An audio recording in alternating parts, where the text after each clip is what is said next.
Hoy, desmontaremos la creencia de la existencia del infierno cristiano. Nos sumergiremos en los textos originales del Nuevo Testamento, escritos en griego koiné, y examinaremos las traducciones modernas de la Biblia. Este análisis nos permitirá cuestionar y reevaluar la concepción tradicional del infierno, explorando sus raíces lingüísticas y culturales para una comprensión más precisa de este concepto teológico. Existen creencias arraigadas en nuestras mentes de hoy que son el resultado de malas traducciones, manipulaciones deliberadas y que nos resistimos a cambiar. Si te da miedo ver cómo se derrumban tus creencias, este video no es para ti, es solo para las personas que quieren encontrar la verdad, por más dolorosa que parezca. Si decides quedarte, entenderás el porqué de la existencia del infierno y verás que nunca existió. Antes de sumergirnos en esta revelación, es crucial aclarar que nuestro objetivo no es ofender ni cambiar las creencias de quienes nos ven. Respetamos profundamente la fe de cada individuo. Sin embargo, creemos firmemente en la importancia de la verdad, por más incómoda que pueda ser. Nuestro propósito es arrojar luz sobre la manipulación histórica de textos sagrados. La verdad, aunque a veces dolorosa, es el antídoto contra la mentira y la manipulación. Con este espíritu de honestidad y respeto, los invitamos a abrir sus mentes y corazones mientras exploramos este fascinante capítulo de la historia bíblica. Dicho esto, vamos a utilizar los mismos pasajes bíblicos del Nuevo Testamento. En esta parte vamos a comenzar con Santiago 3:6 en la versión de la Reina Valera del 2020 y luego veremos otros tantos. Veamos pues lo que dice Santiago 3:6 en la Reina Valera, y la lengua es un fuego, un mundo de maldad. La lengua está puesta entre nuestros miembros, y contamina todo el cuerpo, e inflama la rueda de la creación, y ella misma es inflamada por el infierno. Ahora veamos lo que dice el texto en griego, su idioma original. En el texto griego koiné original, la traducción de Santiago 3:6 dice, y la lengua es fuego, el mundo de la injusticia. La lengua se establece entre nuestros miembros como la que contamina todo el cuerpo y enciende la rueda de la existencia, y es encendida por la gehenna. ¿Te fijaste? La última palabra de la cita es gehenna.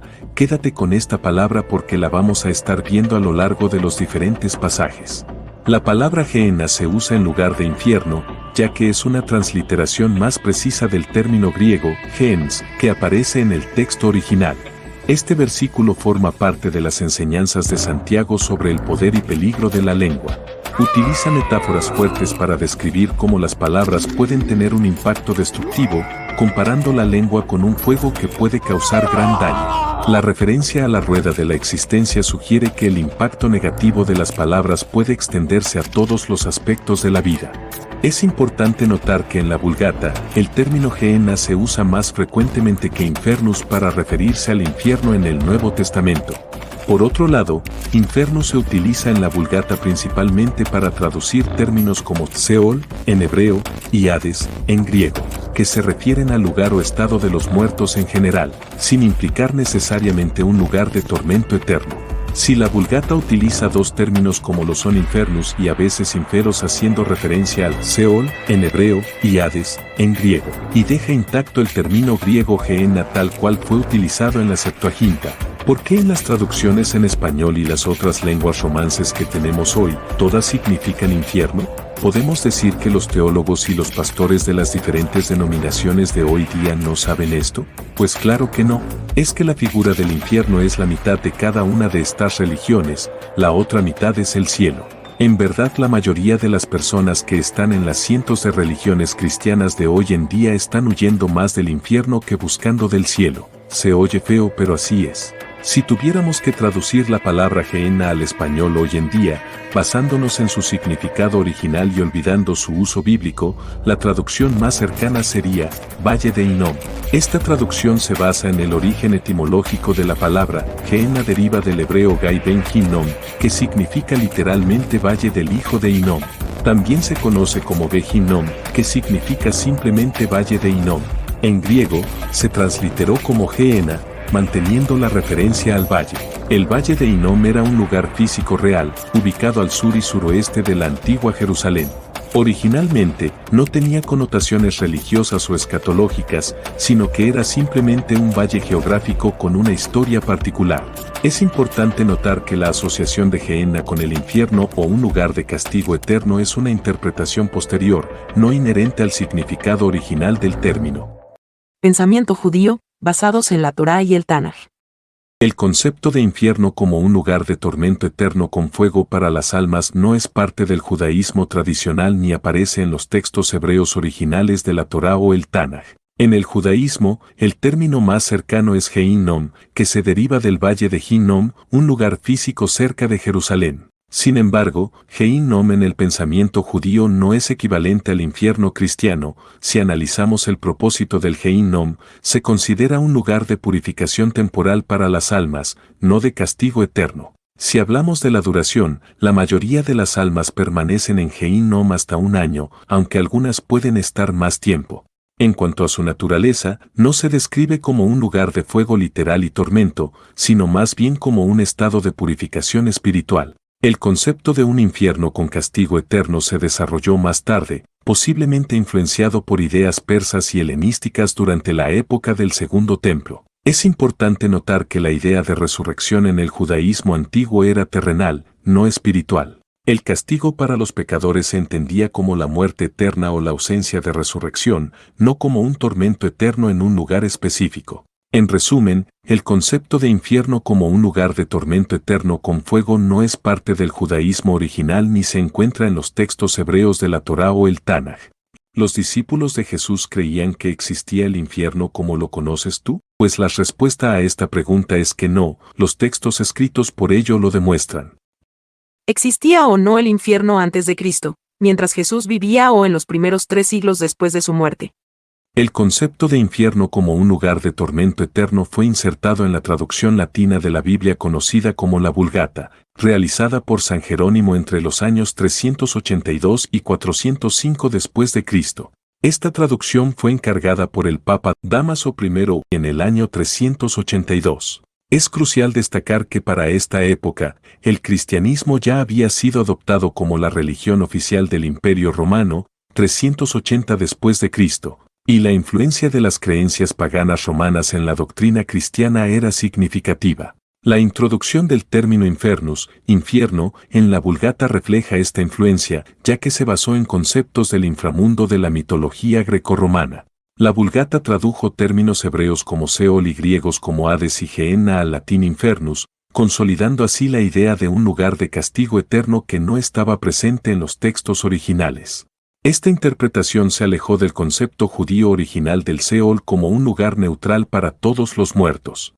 Es importante notar que esta traducción e interpretación ocurrieron en un contexto donde la Iglesia Católica estaba estableciendo su autoridad y doctrina, incorporando elementos de la cultura romana en su teología.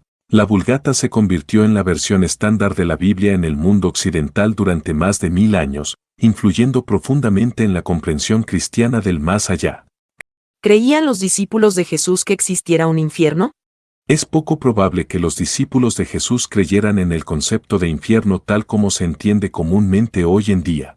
Los textos originales del Nuevo Testamento, escritos en griego koiné, no utilizan una palabra específica que represente el infierno como un lugar de tormento eterno.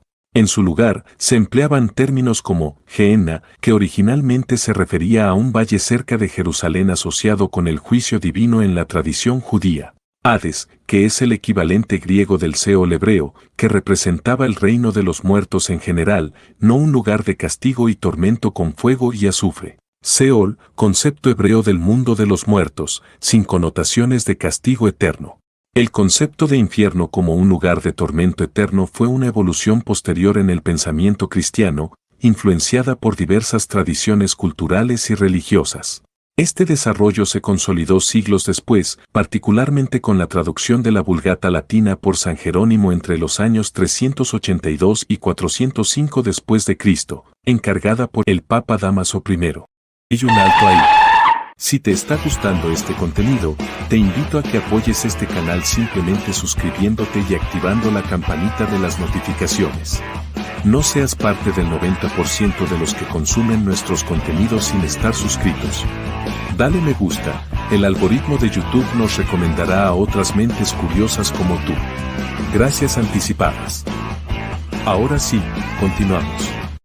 Muestras de las manipulaciones deliberadas y la inserción del concepto de infierno en los textos del Nuevo Testamento.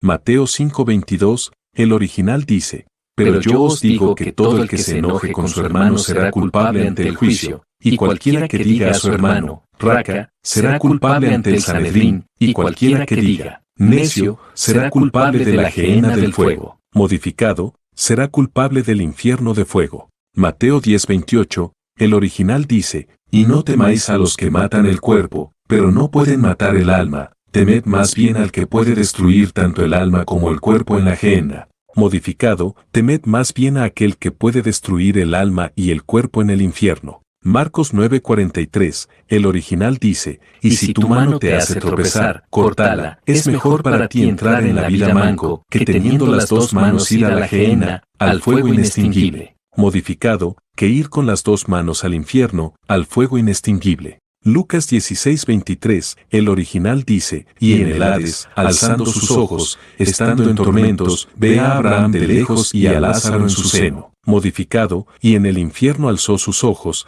estando en tormentos. Aquí debemos abrir un paréntesis. Es importante notar que en este pasaje no se utiliza la palabra gehenna, aquí aparece la palabra Hades. El término griego original Hades es equivalente al hebreo Seol y se refiere al lugar o estado de los muertos en general, sin implicar necesariamente un lugar de tormento eterno.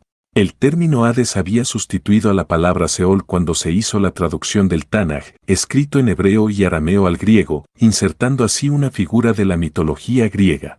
Se ve claramente con el griego y el latín fueron utilizados con propósitos claros para modificar el sentido de los textos hebreos. ¿Ya ves por qué el infierno no existe? No había infierno antes de Cristo. Mientras Jesús estuvo predicando la llegada del reino de los cielos, basándose en el Tanaj, mientras iba a las sinagogas judías, mientras afirmaba que no vino a cambiar la ley, es decir, la Torá, en toda su vida el infierno no existía. No había infierno mientras los discípulos de Jesús evangelizaban, posterior a la crucifixión de su Mesías. Cuando escribieron los textos que le son atribuidos, y de eso hay mucho que contar, tampoco había infierno, ya que utilizaban conceptos ya existentes en el Tanaj y que no se refieren a ese lugar terrible donde las almas son devoradas por gusanos, atormentadas sin piedad, comiendo ponzoña y veneno de serpientes, sometidas a la oscuridad exterior, causándoles llantos y crujir de dientes, infligiéndoles dolor y sufrimiento constante, exponiéndolas al olor desagradable del azufre, y lo peor, separándolas eternamente de la presencia de Dios, y otro número de acciones inventadas para causar más que miedo, terror, la sumisión total era el objetivo. No había infierno en el segundo siglo cuando estaban los primeros padres de la iglesia primitiva como Ignacio de Antioquía, Policarpo de Esmirna, Justino Mártir, Ireneo de León, Clemente de Alejandría, Melitón de Sardes, Atenágoras de Atenas, Teófilo de Antioquía. Tampoco había infierno en el tercer siglo cuando otros padres de la iglesia estuvieron dándole forma al cristianismo tales como Tertuliano, Orígenes, Hipólito de Roma, Cipriano de Cartago o Dionisio el Grande. Pero qué impactante es saber que el infierno fue creado en el cuarto siglo, que fue creado por un papa, el Papa Dámaso I y su traductor Jerónimo, que después fue declarado un santo, San Jerónimo. Escuchó bien, el infierno no fue creado por Dios, fue creado por dos mortales y por cierto, dos que creían en creencias paganas, el catolicismo en todo su esplendor y poder. Un tiempo solo para reflexionar. El infierno se utilizó como una poderosa herramienta de control psicológico sobre reyes, realezas y normales feligreses. La amenaza de tormentos eternos infundía miedo, logrando sumisión y obediencia ciega. Las iglesias explotaron este temor para recaudar fortunas a través de indulgencias, donaciones y diezmos, prometiendo salvación o alivio del sufrimiento post-mortem a cambio de riquezas terrenales. Durante siglos, la Iglesia utilizó la amenaza del infierno para recaudar fondos y ejercer este tipo de control. Esta práctica se extendió desde la Edad Media hasta bien entrada la Edad Moderna, generando enormes riquezas. El infierno, el negocio más lucrativo en la historia de la humanidad. Esperamos que este video tenga un aprendizaje significativo, sin importar en lo que creas o en lo que sigas creyendo. Apoya nuestro canal suscribiéndote y activando la campanita de las notificaciones. Recuerda que en este canal nos salimos de los parámetros y decimos las cosas que otros prefieren callar.